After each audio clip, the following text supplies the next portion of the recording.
Well, hey friends and neighbors, this is Chuck out at Sheraton Park Farms. Welcome back to the farm. There's been way too much bull on this farm. Time we get rid of some of it. Hang around, I'll show you what I'm talking about. Reuben, y'all wet. You're in my spot. You don't care, do you? Reuben, get down. Come on, get down. Wet.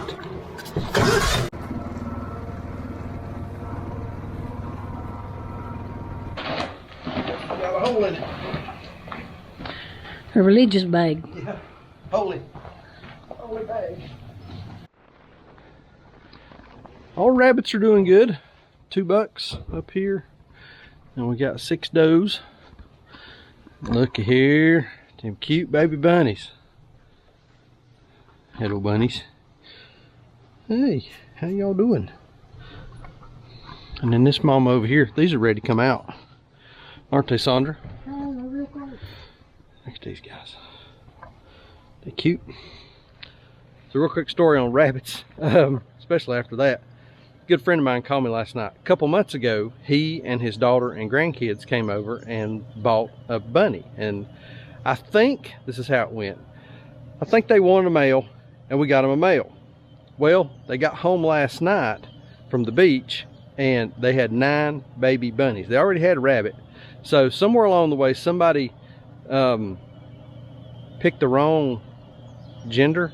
I'm not going to use the term that's going around the world nowadays, but anyway, unplanned pregnancy, had 9 new baby bunnies last night. So called me, said, what do we need to do? I said, well, y'all need to get you a nest box, put the bunnies over in there. The mom will go in there and let them nurse, but some kind of box, like a shoe box or, you know, an Amazon box or something like that. So anyway, they ended up with unplanned pregnancy, 9 new baby bunnies. So good luck to my buddy Chuck. Yeah.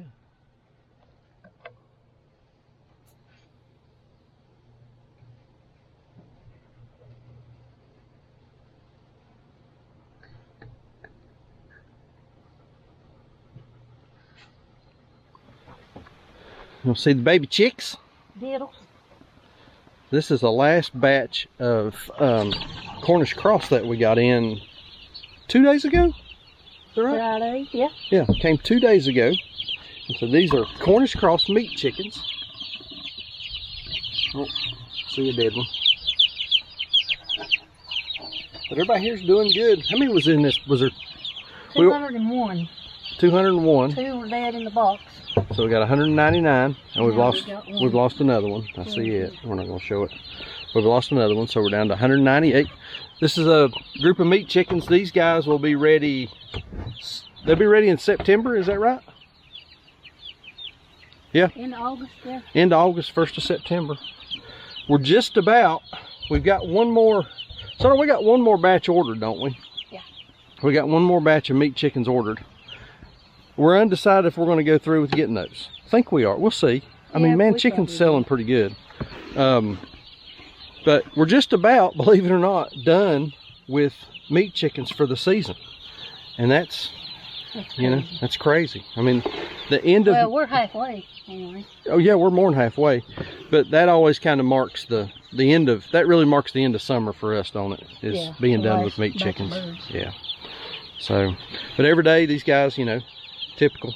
We'll fill the feeders up, fill the drinkers up, and they'll be good for another day.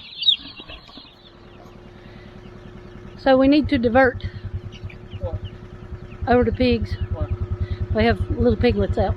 Little piglets out? Yeah. How many? I saw at least 4, and they were getting into the feed. That's why. They're down They're down here at the feed barn. So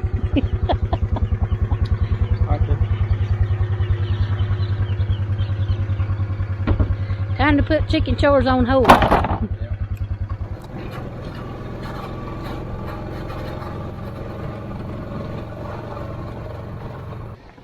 What are you guys doing down here? What are you pigs doing? Hey, you're in the wrong spot.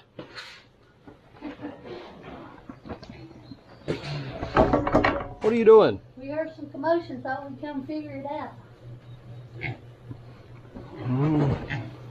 There's like a little piglet jungle over there. We're late feeding, I know. You're mad. I get it. I'd be mad too. They all got back in? I don't know if they all got back in or not. I bet you they did. They look like maybe they have. So the fences got pushed over. Let's see. Let's turn the Energizer off so we don't get shocked.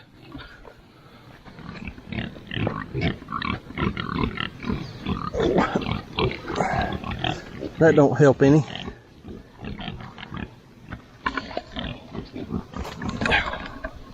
That don't help at all, actually.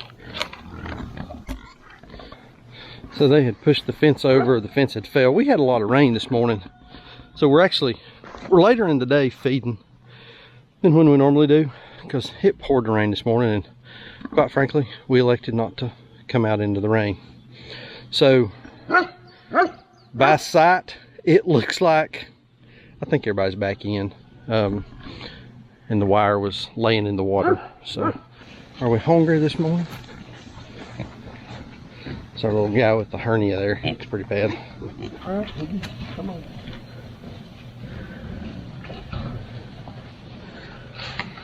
There you go. Where's that little scrawny guy at? He's in there, I saw him. Sorry? How's he look? Better, worse, about the same? About the same. Okay. I need to get a good look at him. Okay.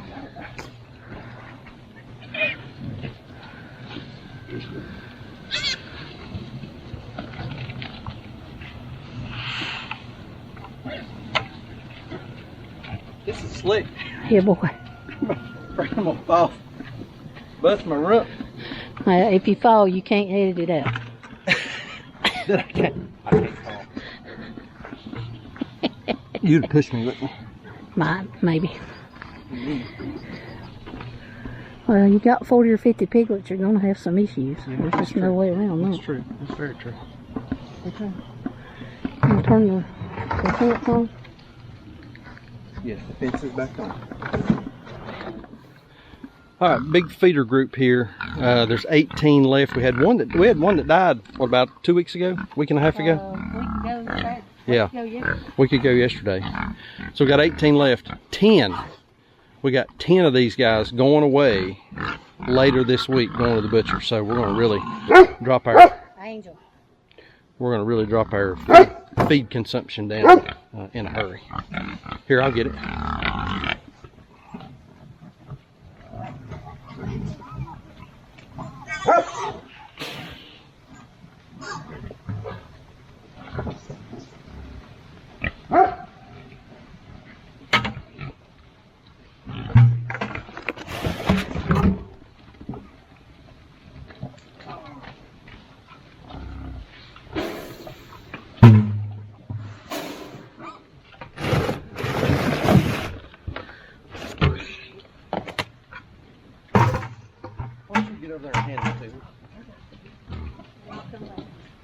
Let's pick back up where we left off. What was it you said? Back to our regularly scheduled programming. Yeah.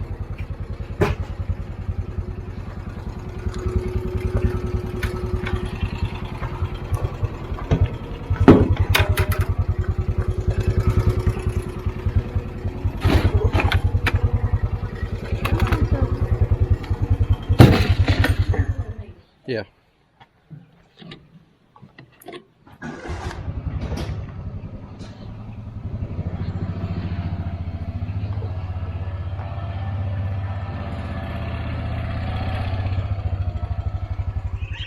No leaving. So for a couple of days, we've had a turkey in our tractors to be injured. and it's like something is reaching through the chicken wire and grabbing hold of them in the back. And yesterday we had a dead one that looked like something had pulled its head off. I think it may be a skunk. So we've got a live trap set up out here. Got some eggs in there, also an old dead turkey carcass, trying to entice maybe whatever it is to come back. So that's out here for the purposes of trying to catch some kind of predator. So, but otherwise everybody's looking good, growing. Not going to be much longer, a couple weeks, and these guys are going to be ready to come out. We'll put them into netting. There'll be like a big circle of netting out here, and then they'll just kind of day range and do their thing that way. Chickens are looking good. These guys are within probably a week, 2 weeks of being ready to go. These are a Cornish cross. Everybody here is looking good, so we'll get them fed, watered, moved, and yeah, everybody's doing good. A few egg birds over here. Need to get that. We may get those out tonight. Probably won't show that on video. We may get these out tonight and move them down there in with the egg mobile with the rest of the chickens, because we're gonna need this tractor for some of those birds that are up there in the brooder.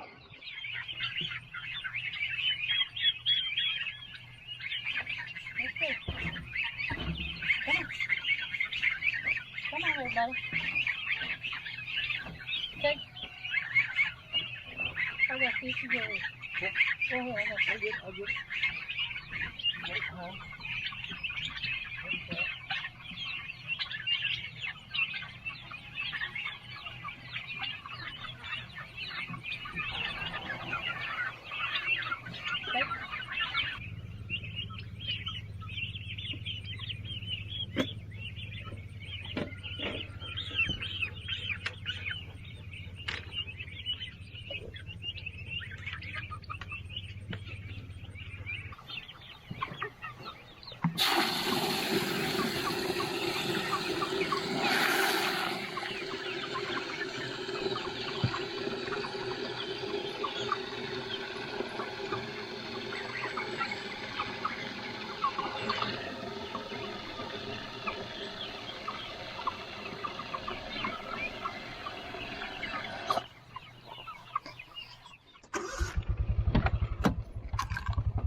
Good? Yep. All right.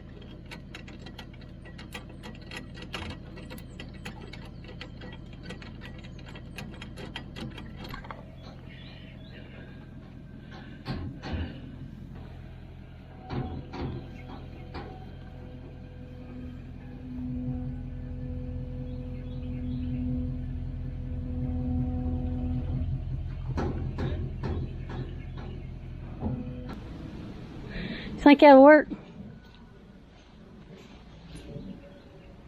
Yeah, I think it'll work. I mean, he might turn around a time or two, but he'll know the only way forward is that way. That way. Just need to change it up. All right, so we've got the stock trailer hooked up to the truck, and we've got it backed up to the corral. And what we're going to try to do, we've got this little Hereford bull, red with a white face, that he needs to go away. That was his mom that we processed on the last video. Of course, it was time for him to wean anyway. That's not a big deal. But he's very high-spirited. He's proven himself a little bit difficult to keep in the fence. And we just can't have an animal like that around here. So we're going to see if we can run him up into the corral over here, get him into the run, into the chute here, and run him up on the trailer. And we're going to take him to the sale. Sale's actually tomorrow, but they'll accept animals today. So let's see if we can get him rounded up. This may be a chore. See if we can get him rounded up and get him on the trailer.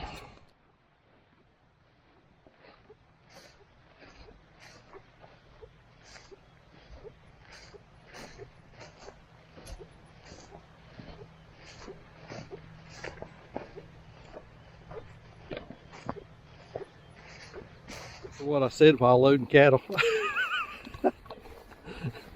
Sometimes I just want to mash you right in the mouth. Yeah, sometimes I deserve it. So we ended up, we just couldn't do it running the camera. It's just, you know, you need both hands and you're moving so fast.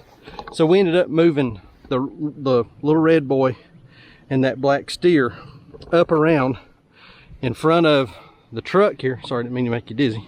In front of the truck, back down, opened up one of the side panels here, ran them both in there, and then got them both on this end, opened the gate into the run, into the chute halfway, walked up and was able to cut the little red boy out. Got him over in the chute, and man, like butter. He just walked right up through there, walked right on that trailer like that's where he belonged. So we got him. He's in here. Hey bud, you mad? No, he don't like it. He didn't like it the last time he was in there. So, no. That's why it was hard to get him in there this time, because he remembers the last time. Well, he's just so high spirited and high headed. He's just hard to work. He just takes off running and trotting every time you try to move him or do anything with him. Well, he's had a lot of stresses in the last month. Well, yeah, he has. His mama got hurt. He got separated from her. He got back with her. He got separated again. He busted out of the neighbor's fence. the neighbor's fence. Back through our fence. I mean, he's had a rough month. He's been trouble. So that's why he's going. I mean, you know, you don't keep an animal like that. You No. got to cull it. All right, so I'm gonna get turned around here. We'll get on the road and we'll see if we can get this old boy dropped off at the sale. Get him out of our business and put him in somebody else's. You mad, ain't you, buddy? Yeah. See, he's just high spirited. Terrible.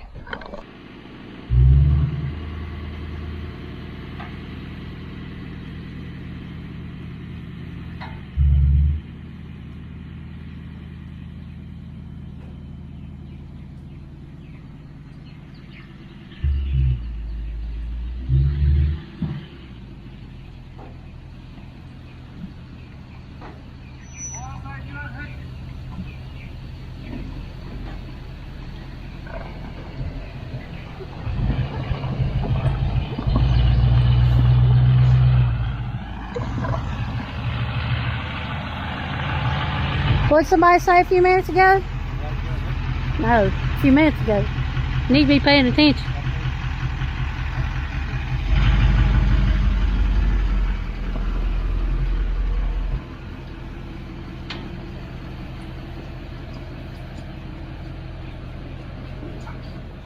What you got in the bin here?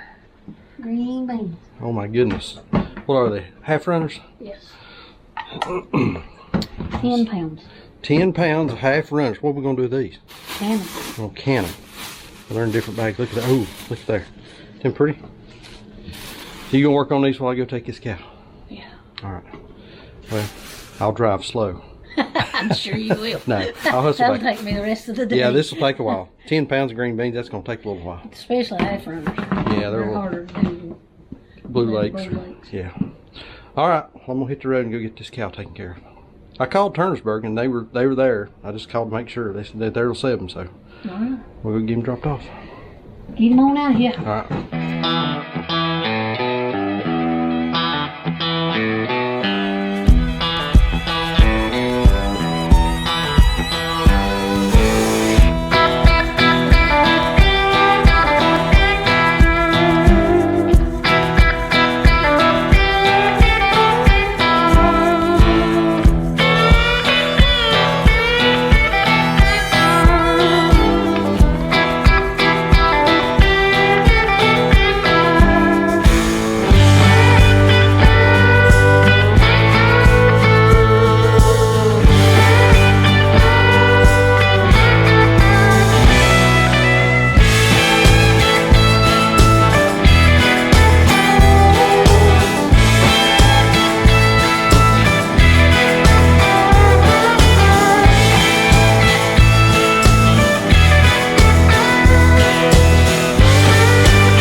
right, we just dropped that boy off, and these guys down here do a really good job. They've got a good setup. But you saw we just pulled right into the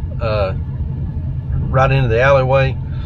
They open up the back door, and then the animal just walks off, and they walk in the alleyway, and they go put them in a sorting pen. Now, I didn't video that because sometimes these folks at these livestock auctions get a little antsy about people videoing, because quite frankly, in lots of circles, they've gotten a bad rap from some of the animal rights folks. In some cases, deservedly. In other cases, not so much. But anyway, these guys here do a great job. I've been in and watched the sale. I've been back in the sorting barn, and they do a good job. They're not, you know, they're not cruelty animals. They process them through just like they have to. But anyway, you pull up. We've got a card that's got our buyer number and name and information, all that kind of stuff on the back. And then they fill us out a slip with our information on it, give that to us. Sale will run tomorrow. This guy will go through sometime during the day, have no idea when, but he'll go through the sale sometime tomorrow. They usually will cut checks and will mail checks out. I think it's by Tuesday afternoon, it says on the paper. But anyway, the check will be in the mail, and we'll get it probably sometime probably Friday end of the week. A thing about selling and buying at an auction. If you are just getting started in animals, I absolutely would not recommend going to an auction and buying animals. You are rolling the dice if you don't know what you're doing. Buy from somebody that you know, where you can go to the farm, you can see the animal, you can kind of learn a little bit more about it, spend some time with it. Sale barn like this, they run those animals through the ring.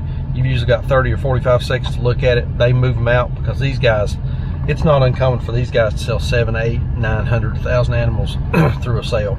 So you just don't have time. Selling at a sale barn, if you've got an animal that you need to move quick, this is a good way to move them quick. And also, if you've got an animal that you just don't want to, you don't want a friend to have for whatever reason, this is a good way to move it. Sometimes these cattle will get caught up in big bunches, big groups and loads that'll go to feedlots and some of that kind of stuff, and it's not a big deal to some of those huge farmers that have got just hundreds and hundreds of animals. But anyway, pros and cons with selling at a sale barn. Wouldn't recommend it for new folks. If you got something you need to get rid of, probably not a bad way to get rid of it. You done with them beans? Not yet. I forgot something. I got to go back. I'll be back after a while. I'm sure you did. Yeah, I'll be back. You need anything from Food Line or the grocery store or anything? I got to make a run to town. How many have you done? I've done. Oh my goodness, son of a gun. That's pretty good. Done 3 bags, I got 2 to go. So we probably won't get them canned. We'll probably can them tomorrow, right? Yeah, get them canned tomorrow. All right. Well, I'll grab a bowl and get settled in. All right. Got out of the house before she talked me into breaking any beans. I ended up coming out and getting eggs anyway. So that was probably a pretty fair trade. Not really, but she's breaking beans. About finished up. Glad to get those beans. We bought those from a friend of mine, a guy that I work with, his son, Braden. Braden is a pretty enterprising young man. He plants a garden, I think like 5th or 6th grade, 7th grade, I forget exactly. Plants a garden every year, does tomatoes and beans and squash and peppers and cucumber. I don't know what all he does. He does a bunch of stuff, and sets up a produce stand in their front yard in their neighborhood, and sells produce to neighbors and other folks that kind of pass by, and does pretty good at it. So I think that's it's good to see young people taking on a little bit of an entrepreneurial spirit. He usually tries to extort me for something. This time it was just $30. So I think I got out relatively unscathed. But good looking beans, Braden. We're glad to have them. Glad to get rid of that bull. He had been a little bit of a pain in the butt, and just afraid that he was just exhibiting some bad behavior that we didn't want to keep that around. And like I said earlier, if you're just getting started in animals, probably going to a sale barn is not a good way to get your first critters and get started. I would highly recommend buying from a farm where you can go see the animals, talk to the owner about the health history, just kind of see that animal in its environment, see how it reacts, and some of those kinds of things, and just make good, smart choices. The last thing you want to do is get an animal home that is sick, has behavior problems, or is just not going to accomplish what your goals are on your farm or your homestead or whatever it is you're trying to do. So just be wary of that. But on the flip side, if you've got one that's been a little cantankerous and you need to get rid of it quick, and it would be better suited in a you know, a larger operation, like I said, a lot of those guys will go in there and they'll buy loads and they take them to feed yards out in the Midwest and that sort of thing. But that's probably a better place for that little bull than here on our farm or on a small farm somewhere in the area. So glad to get rid of it. Like we always say, please keep us in your prayers. May God bless you and your families, and we'll see you on the next video. Thanks.